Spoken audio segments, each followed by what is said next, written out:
ಇನ್ನು ರಾಜ್ಯಾಧ್ಯಕ್ಷ ವಿಜಯೇಂದ್ರ ವಿರುದ್ಧ ರೆಬಲ್ಸ್ ಬಣದ ವಾಕ್ಸಮರ ಮುಂದುವರೆದಿದೆ. ವಾರ್ನಿಂಗ್ ನೋಟಿಸ್ ಕೊಟ್ಟರೂ ಕೂಡ ರೆಬಲ್ಸ್ ನಾಯಕರು ಕೇರೇ ಮಾಡ್ತಾ ಇಲ್ಲ, ಡೋಂಟ್ ಕೇರ್ ಅಂದಿದ್ದಾರೆ.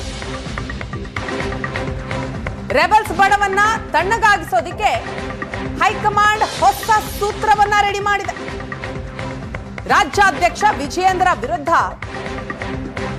ರೆಬಲ್ಸ್ ಬಣದ ನಾಯಕರು ವಾಕ್ಸಮರವನ್ನ ನಡೆಸ್ತಾ ಇದ್ದಾರೆ. ವಾರ್ನಿಂಗ್ ಕೊಟ್ಟರು ಯಾವುದೇ ಪ್ರಯೋಜನ ಆಗಿಲ್ಲ, ನೋಟಿಸ್ ಕೂಡ ಕೊಡಲಾಗಿದೆ, ಆದರೂ ಏನೂ ಉಪಯೋಗ ಇಲ್ಲ. ಅದೆಲ್ಲದಕ್ಕೂ ಡೋಂಟ್ ಕೇರ್ ಅಂದಿದ್ದಾರೆ ರೆಬಲ್ಸ್ ನಾಯಕರು. ಈಗ ರೆಬಲ್ಸ್ ಬಣವನ್ನ ತಣ್ಣಗಾಗಿಸಬೇಕು ಅಂತ ಹೈಕಮಾಂಡ್ ಹೊಸ ಸೂತ್ರವನ್ನ ರೆಡಿ ಮಾಡಿದೆ. ಯತ್ನಾಳ್ ಬಣದ ಪ್ರಮುಖರಿಗೆ ರಾಷ್ಟ್ರ ಮಟ್ಟದಲ್ಲಿ ಜವಾಬ್ದಾರಿಯನ್ನ ಕೊಡಲಾಗುತ್ತಾ? ಎಸ್, ಅಂತಹ ಚಿಂತನೆ ಈಗ ಹೈಕಮಾಂಡ್ ಮಾಡ್ತಾ ಇದೆ. ಯತ್ನಾಳ್ ಬಣದ ಪ್ರಮುಖರಿಗೆ ರಾಷ್ಟ್ರ ಮಟ್ಟದಲ್ಲಿಯೇ ಜವಾಬ್ದಾರಿಯನ್ನ ಕೊಡೋದ್ರ ಮೂಲಕ ಅವರ ಬಾಯಿ ಮುಚ್ಚಿಸೋದು. ಇನ್ನು ಕೆಲವರಿಗೆ ರಾಜ್ಯ ಬಿಜೆಪಿ ಸಂಘಟನೆಯಲ್ಲಿ ಹುದ್ದೆಯ ಆಫರ್ ನೀಡೋದು. ರೆಬಲ್ಸ್ಗೆ ಹುದ್ದೆ ನೀಡುವ ಮೂಲಕ ಅವರಿಗೆ ಬ್ರೇಕ್ ಹಾಕಬೇಕು, ಅವರನ್ನ ತಣ್ಣಗಾಗಿಸಬೇಕು ಅಂತ ಹೈಕಮಾಂಡ್ ಈಗ ಚಿಂತನೆ ಮಾಡ್ತಾ ಇದೆ. ಹೈಕಮಾಂಡ್ ಮಟ್ಟದಲ್ಲಿ ಚರ್ಚೆಗಳಾಗ್ತಾ ಇದೆ. ರೆಬಲ್ಸ್ನ ಪ್ರಮುಖರಿಗೆನೆ ಪಕ್ಷದಲ್ಲಿ ಜವಾಬ್ದಾರಿಯನ್ನ ಕೊಟ್ರೆ ಈ ಬಣ ಬಡಿದಾಟಕ್ಕೆ ಬ್ರೇಕ್ ಹಾಕಬಹುದು ಅನ್ನೋ ಚಿಂತನೆ ಹೈಕಮಾಂಡ್ ಮಟ್ಟದಲ್ಲಿ.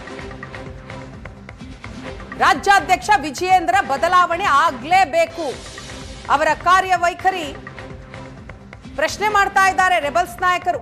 ರಾಜ್ಯಾಧ್ಯಕ್ಷರಾಗಿ ಅವರು ಅಸಮರ್ಥರಿದ್ದಾರೆ, ವಿಫಲರಾಗಿದ್ದಾರೆ, ಅಡ್ಜಸ್ಟ್ಮೆಂಟ್ ಪಾಲಿಟಿಕ್ಸ್ ಅನ್ನ ಮಾಡ್ತಾ ಇದ್ದಾರೆ ವಿಜಯೇಂದ್ರ.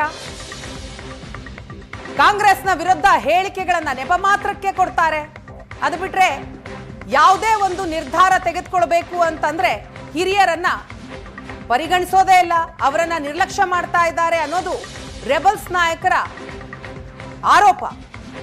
ಬಣ ಬಡಿದಾಟ ತಾರಕಕ್ಕೇರಿದೆ. ಈ ಹೊತ್ತಿನಲ್ಲಿ ಹೇಗಾದ್ರೂ ಮಾಡಿ ರೆಬಲ್ಸ್ ಬಣವನ್ನ ತಣ್ಣಗಾಗಿಸಬೇಕು ಅಂತ ಬಿಜೆಪಿ ಹೈಕಮಾಂಡ್ ಈಗ ಪರಿಹಾರ ಸೂತ್ರವನ್ನ ರೆಡಿ ಮಾಡಿದೆ. ಹೈಕಮಾಂಡ್ ಮಟ್ಟದಲ್ಲಿ ರೆಬಲ್ಸ್ಗೆ ಹುದ್ದೆಯನ್ನ ಕೊಟ್ಟು ಅವರನ್ನ ತಣ್ಣಗಾಗಿಸುವ ಒಂದು ಪ್ರಯತ್ನ.